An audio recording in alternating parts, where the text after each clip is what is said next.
شادی کی بندش دور کرنے کا، شادی کی رکاوٹیں دور کرنے کا زبردست وظیفہ، رات کو سونے سے پہلے 41 مرتبہ 41 ٹائم اول اور آخر 11 بار درود پاک کے ساتھ پڑھنا ہے سورہ اخلاص، قل هو اللہ احد شریف۔ اور یاد رکھیے گا اس عمل کی جو مدت ہے وہ 90 دن ہے، یعنی 3 ماہ تک اس عمل کو جاری رکھنا ہے۔ کوشش کریں کہ بغیر ناغہ کیے آپ 3 ماہ کا یہ عمل کر لیں، کیسی ہی رکاوٹ کیوں نہ ہو انشاءاللہ الکریم دور ہو جائے گی۔ مگر یاد رکھیے گا جسے شادی کرنی ہو، جس کے رشتے میں رکاوٹ ہو، جس کے رشتوں میں بندش ہو، وہ خود اس وظیفے پر عمل کرے۔ ایک اور اہم بات،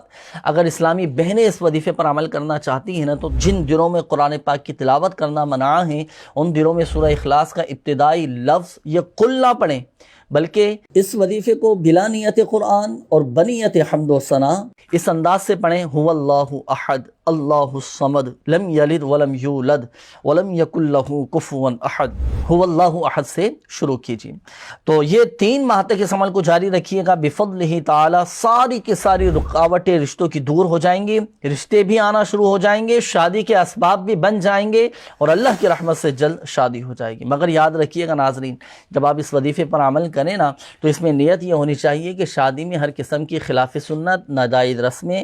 بشمول فلمیں، ڈرامے، گانے، باجے، حتیٰ کہ تمام گناہوں سے بچنے کی کوشش کریں گے، بچیں گے۔ اس نیت کے ساتھ اس وظیفے کو کیجئے گا، آپ دیکھیں انشاءاللہ الکریم جلد خوشی کے دن آ جائیں گے انشاءاللہ۔